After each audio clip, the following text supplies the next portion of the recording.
everyone, I'm Lori from Lori's Country Cottage, and I welcome you to another How Tuesday with Lori's Country Cottage team. They've all been challenged to choose their favorite tools to show you why they're their favorites and show you how they work. Lisa's going to show you her tools, her favorites today, and she learned to sew as a child. She learned on her mom's old singer. She didn't enjoy it much. She felt like that old singer would sabotage her projects. Her first quilting project was making a duvet in 1992, and getting her own sewing machine, she started to sew clothes for her family. Lisa really learned to quilt in 1994 when she and her husband Dave moved to Peace River, where her mother had a quilt shop. Lisa began working in the quilt shop and has been addicted to fabric since. Lisa loves to learn new techniques and isn't afraid to jump in and learn something new on her own. She enjoys traditional piecing, applique work, ruler work, fabric collage, and recently she just purchased an embroidery machine. Unlike most quilters, Lisa finishes one project before she starts the next. That doesn't mean she doesn't have a little stash of projects to start. So, well, let's welcome Lisa, and she'll show us her favorite tools.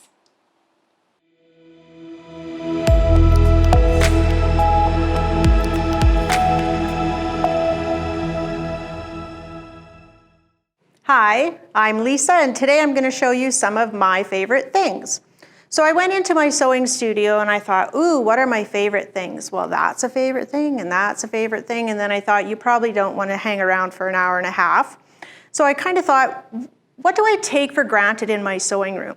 What do I use all the time that I don't even think about? Those are the things I'm going to show you today. So the first thing I want to show you is my Clover seam ripper, or my unsewer. Seam rippers actually have a sharp blade in here, so they don't last a lifetime. So if you're using grandma's seam ripper, it's probably time to invest in a new one. I change my Clover seam ripper, I would think about every 3 years, and I do a lot of sewing and a lot of unsewing. Another thing to point out is most seam rippers have a little ball on there, and I thought I'd show you why it's there. I've stitched something on this fabric, and if you take the ball and put it facing down, you should be able just to slide your seam ripper. Knock the threads out, and the ball goes down to protect the fabric that's inside your seam. So that's the Clover seam ripper. My next favorite tool, you've heard of the purple thing if you've seen me do a video. It is one of my favorite tools. It has many uses. So first of all, you can use it as a stiletto. So the curved point is great for fitting underneath my presser foot.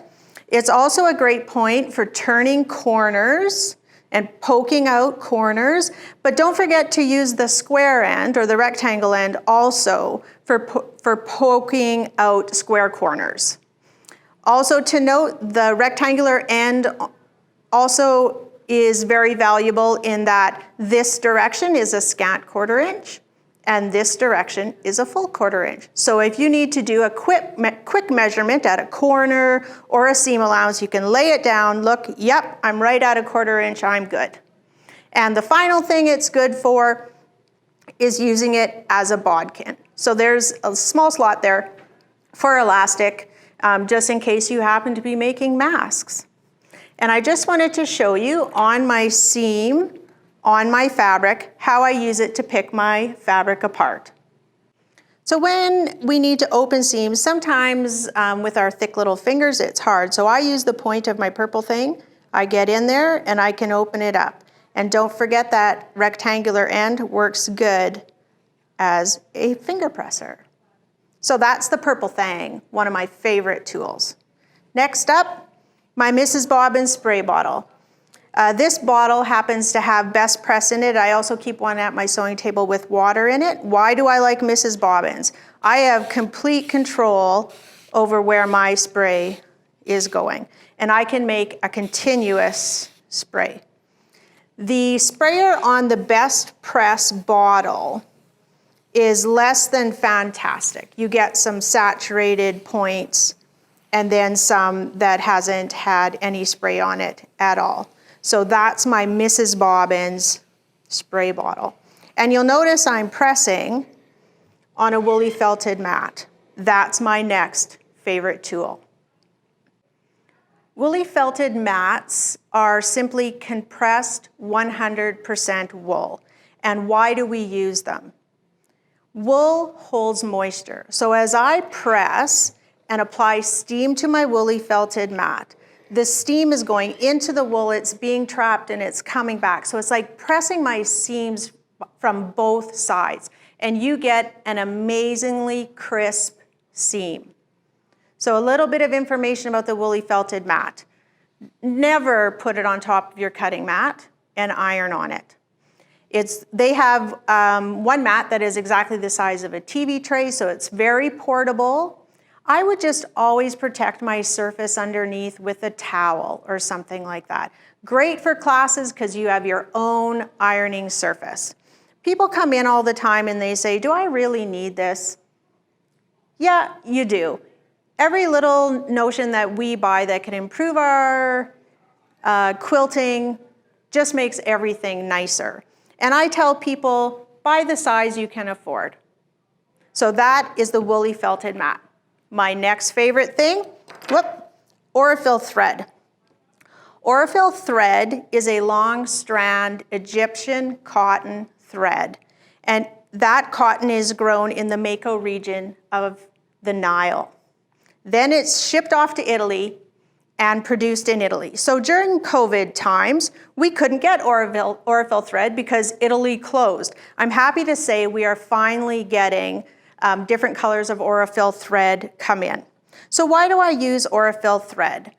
The long strand thread just means thread is made up of strands twisted together. The longer the strand, the fewer ends to leave lint. So if you're using regular thread, when you switch to Aurifil, you will find less lint in your bobbin case. And I hope you're cleaning out that bobbin case every once in a while. Now, sometimes customers come in and they go, whoa, $14.99 for a spool? So I did a little math today.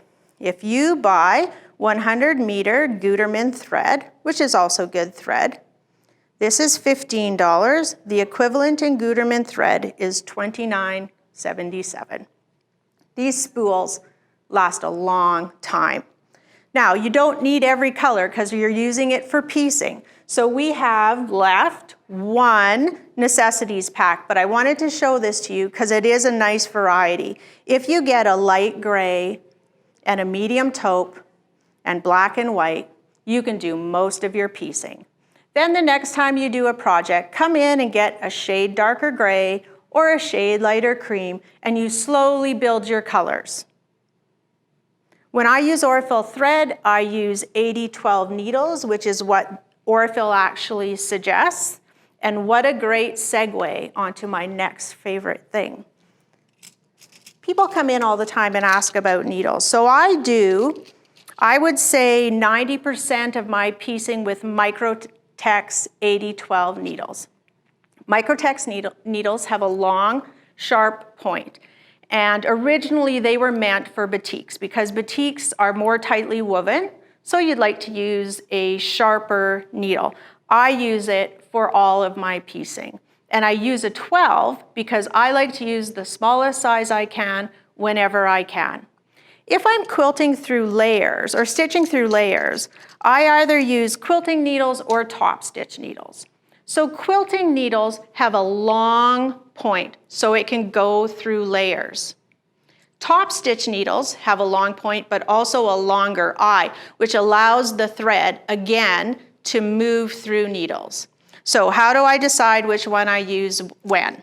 If I'm free motion quilting, I always use the top stitch needles because it allows that thread just a little bit of leeway as I'm moving. The quilting needles I would use for all other top stitching unless I'm embroidering, although I have to tell you, if I run out of embroidery needles, I use quilting needles. So, one of Lisa's favorite things, Microtex needles, as well as quilting and top stitch needles.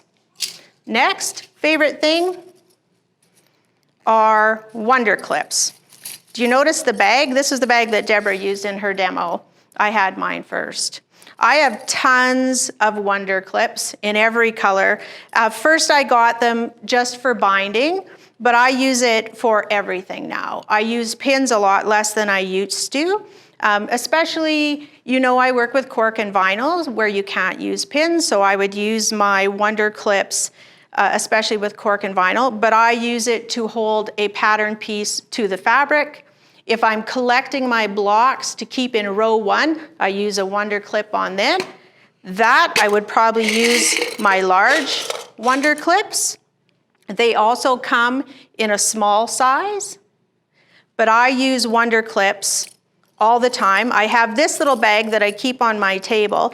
And let's say you're making masks, and you need to put binding on the side of your mask or hold the elastic. I don't use pins, I use my Wonder Clips. That's another one of my favorite things. Next up, pins. So you can't use Wonder Clips for everything. My favorite pins are the Clover blue and yellow. So they're 0.5 millimeter by 36 millimeter. I think they're long enough to go through layers, but strong enough that they don't bend. But one of the reasons I really like the Clover ones is that they have a glass head. So I can press right on top of the glass head because it's heat resistant. If I'm working with really fine fabric, I use the red and yellow silk pin, red and white silk pins. They are very fine and they bend easily. So you can see I only have about half a pack left. As they bend, I get rid of them. I don't use bent pins because I end up sticking myself, which just leaves me a little thing I wanted to show you. What do I do with my bent pins? If you buy one of these gum containers, you can just slide your pins and broken needles in there. And if you unscrew the top, your old blades, your nicked blades also fit in here. And always take this to the eco station. Never goes in the garbage. That's just a little tip on how I take care of my broken needles and pins. All right, next is the fabric folding pen. So this is something we've carried in the store for a long time. This little liquid goes in the pen, 4 or 5 drops, and I do store mine in the container like this, otherwise I'd be bound to lose that little bottle. 4 or 5 drops of the liquid, and then you fill it with water. It's got a nib on the end. Also, just a note, always store it standing up. So what is it for? The liquid inside is a fabric relaxer, and I'm going to show you how it works.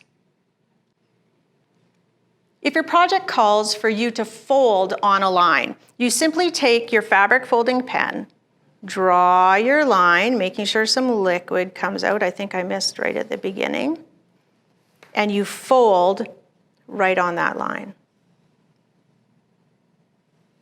And don't yank your fabric this way, but press it.